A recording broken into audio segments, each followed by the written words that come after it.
pagi sahabat Amerta dimanapun Anda berada. Pada pagi hari ini kita akan kembali dengan program Mango Podcast, Mango Talk dari Amerta Social Consulting. Kami hari ini ingin membahas salah satu tema yang sangat penting untuk para praktisi komunikasi perusahaan terkait dengan dinamika lingkungan sosial politik kita. Sebagaimana kita ketahui bahwa proses komunikasi korporat tidak akan pernah terlepas dari dinamika politik yang terjadi. Secara khusus kita akan menghadapi pemilu dan ini akan sangat memberikan tantangan bagi para praktisi komunikasi korporat. Telah hadir di hadapan kita sahabat kita konsultan di Amerta, Bapak Risatwi Mahendra. Selamat pagi, Pak. Selamat pagi. Ya, gimana kabar, Pak? Sehat ya, Pak?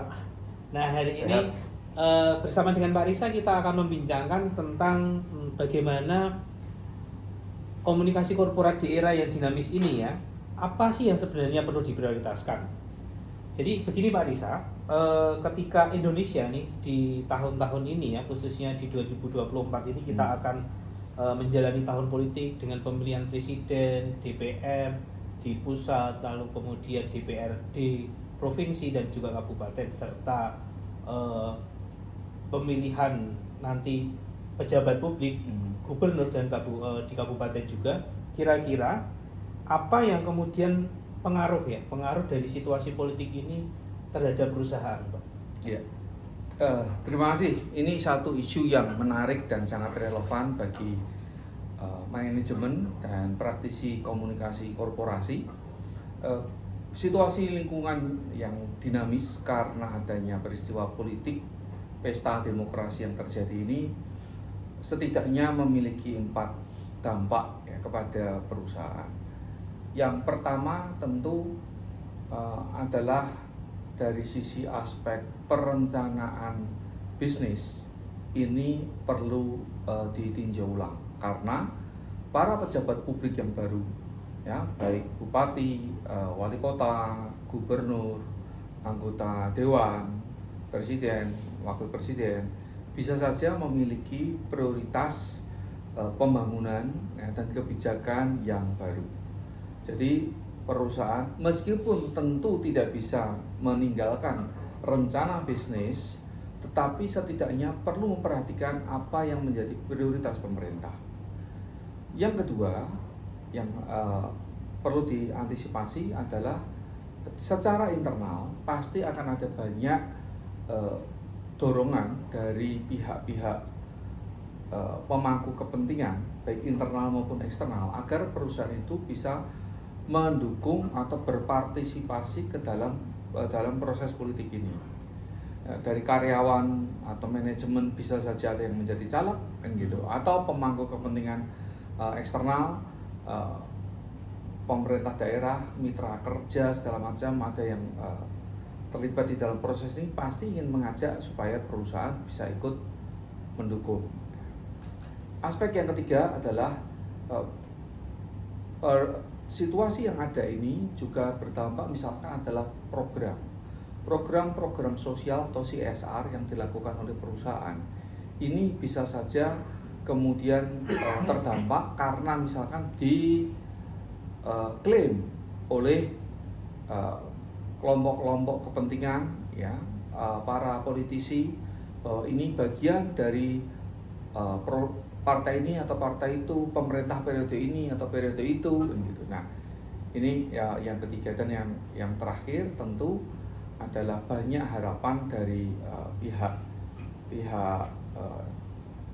eksternal ya, supaya perusahaan khususnya mereka perusahaan yang berada di daerah-daerah yang terisolir, terpencil ya, di luar Jawa, daerah-daerah yang sulit ya, itu untuk bisa mendukung, membantu proses pemilihan umum ini.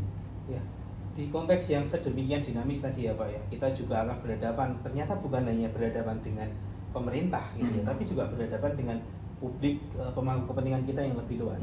Menurut Bapak, apa sebenarnya peran dari komunikasi korporat? Apakah justru kita perlu menyampaikan ke pihak-pihak eksternal tadi bahwa kita punya kepentingan, kita punya rencana bisnis yang demikian, atau justru kita akan lebih fokus untuk memberikan informasi-informasi yang tepat kepada stakeholder internal kita, karyawan dan segala macam yang ada di tim kita gitu ya, berbagai macam divisi, bahwa kondisi eksternal itu sedang demikian loh dan kita perlu antisipasi. Menurut Bapak bagaimana? Ya, menurut saya fungsi komunikasi korporasi di dalam era seperti ini, yang pertama adalah edukasi. Ya. Ini perlu untuk melakukan edukasi kepada baik secara internal, bagaimana kita mengedukasi karyawan kita untuk bisa membedakan antara pilihan politik mereka secara pribadi dengan posisi profesional mereka. Ya. Yang pertama, yang kedua, kita juga bisa mengedukasi pemangku kepentingan eksternal untuk tahu bahwa perusahaan ini mengambil posisi yang netral, ya, yang tidak berpihak, yang kita mendukung siapapun yang terpilih, gitu. Jadi ini fungsi edukasi. Yang kedua juga bisa menjalankan fungsi, menurut saya, advokasi. Ya. Advokasi dalam kaitan dengan bahwa semua partai atau kandidat itu pasti akan mencoba menjaring masukan dari pemangku kepentingan. Salah satunya tentu korporasi.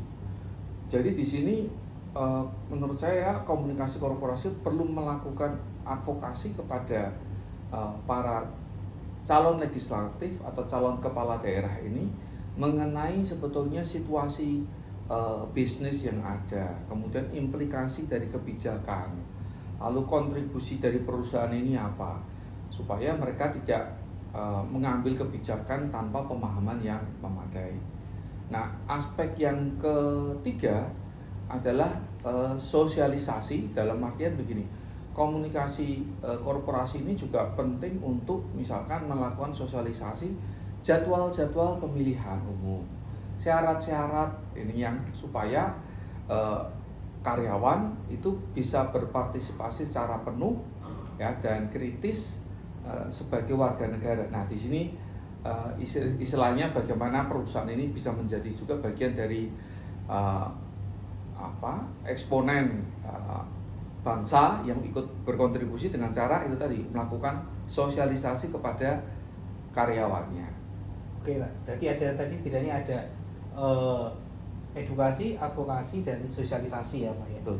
Kalau praktek-praktek komunikasi korporat yang sebaiknya dikembangkan Pak, menghadapi ya tadi ya, agar fungsi-fungsi itu bisa semakin optimal gitu ya, sehingga perusahaan juga kemudian secara internal juga semakin menyadari bahwa pemilu ini bukan aspek yang terpisah, tetapi perusahaan juga tetap perlu netral gitu ya. Praktek-praktek komunikasi korporat semacam apa yang kemudian atau sebaiknya dikembangkan oleh perusahaan dengan kondisi lingkungan yang ini sangat dinamis nanti Pak, saya kira ya. Yeah. Day by day-nya akan, apalagi nanti menjelang pemilihan itu akan situasinya akan semakin jauh, eskalasinya akan meningkat tentu ya. Yeah. Itu apa yang kemudian perlu dilakukan?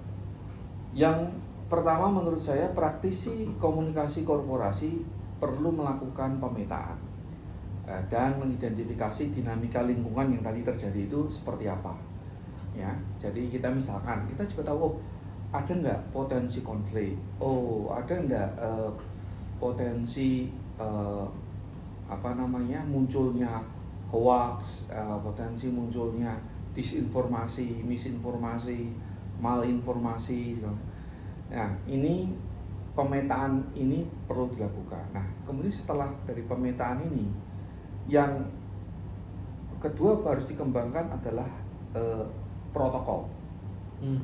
Protokol untuk kalau kejadian seperti ini lalu harus bagaimana, ya, termasuk di sini di dalam protokol ini adalah rencana kontingensi. Kalau ada hal-hal krisis ini lalu harus bagaimana, apa yang harus disampaikan. Jadi protokol komunikasi ketika pada situasi krisis ini harus dikembangkan. Terus yang ketiga, tentu harus menyiapkan mekanisme, sebetulnya bagian dari protokol itu adalah mekanisme di internal perusahaan untuk bagaimana kita menginformasikan atau informasi seperti apa harus disampaikan kepada siapa dan bagaimana untuk responnya akan seperti apa.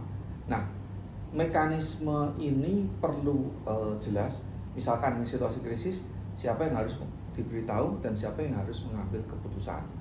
Nah, ini perlu jelas. Apalagi kalau ini sudah menyangkut kepentingan bisnis. Misalkan nih isu yang berkembang di antara perdebatan antar caleg atau cawakot atau cagup ini sudah mengarah isu-isu yang berbahaya buat perusahaan. Nah, bagaimana itu diinformasikan? Nah, ini menurut saya 3 hal yang perlu dilakukan ya. Pemetaan, terus harus ada protokol, dan harus ada mekanisme siapa yang mengambil keputusan dan siapa yang mengeksekusi secara cepat. Ya, itu kan berarti setidaknya perusahaan akan memiliki sebuah kebijakan ya Pak Ya. untuk lebih antisipatif. Betul. Nah, menurut Bapak, jika kalau kemudian perusahaan itu tidak cukup tanggap, kira-kira akan muncul risiko apa Pak? Jika ya tadi ya antisipasi tadi yang Bapak sebutkan tadi ternyata lamban untuk kemudian direspon oleh perusahaan. Ya. Satu hal yang jelas, ketika perusahaan itu terlambat merespon, maka dampaknya adalah satu, mereka itu bisa saja diasosiasikan oleh publik terafiliasi dengan kepentingan politik tertentu.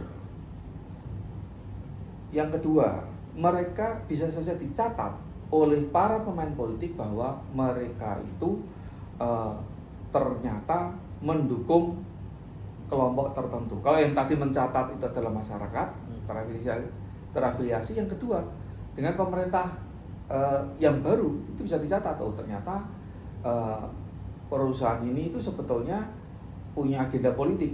Gitu. Terus yang ketiga, ini juga bisa berkembang di dalam perusahaan sendiri. Kalau kemudian afiliasi politik yang itu berbeda-beda dan sejak awal perusahaan itu tidak mengambil sikap bahwa ini dipisahkan antara sikap politik dan sikap profesional, ya fragmentasi di internal perusahaan juga bakal terjadi. Nah, dampak yang pertama tentu kaitannya sama market, ya kan. Dampak yang kedua dengan pemerintah itu tentu kaitannya dengan pengembangan bisnis, usaha, perizinan. Ya. Tentu dampak yang ketiga adalah bagaimana perusahaan mengoperasikan bisnis ke depan jika kemudian di dalam sudah ada fragmentasi, tentu tidak akan lancar. Oke Pak, ini terakhir pertanyaan Pak terkait dengan menghadapi situasi yang sedemikian dinamis, kita perlu kemudian juga mengantisipasi krisis gitu ya. Mungkin langkah awal, first step apa sih yang kemudian perusahaan perlu kembangkan ya agar komunikasi korporatnya juga tetap efektif, orang juga tahu posisi kita gitu ya, orang itu dalam arti pemangku kepentingan gitu. Apa Pak yang kemudian di awal, apa yang mungkin ini perusahaan belum menyiapkan gitu ya. Apa yang kemudian perlu disiapkan di awal? Ya, sebetulnya langkah yang perlu dikembangkan adalah dari sejak awal perusahaan harus punya sebuah kejelasan posisi bahwa ini perusahaan bekerja untuk kepentingan bangsa semua, bahwa perusahaan ini itu non partisan, bahwa perusahaan ini prioritasnya adalah mengembangkan bisnis, menciptakan lapangan pekerjaan, membantu negara melalui kontribusi pajak, menciptakan bisnis ikutan ya. Jadi posisi ini harus jelas. Karena itu ini perlu diambil.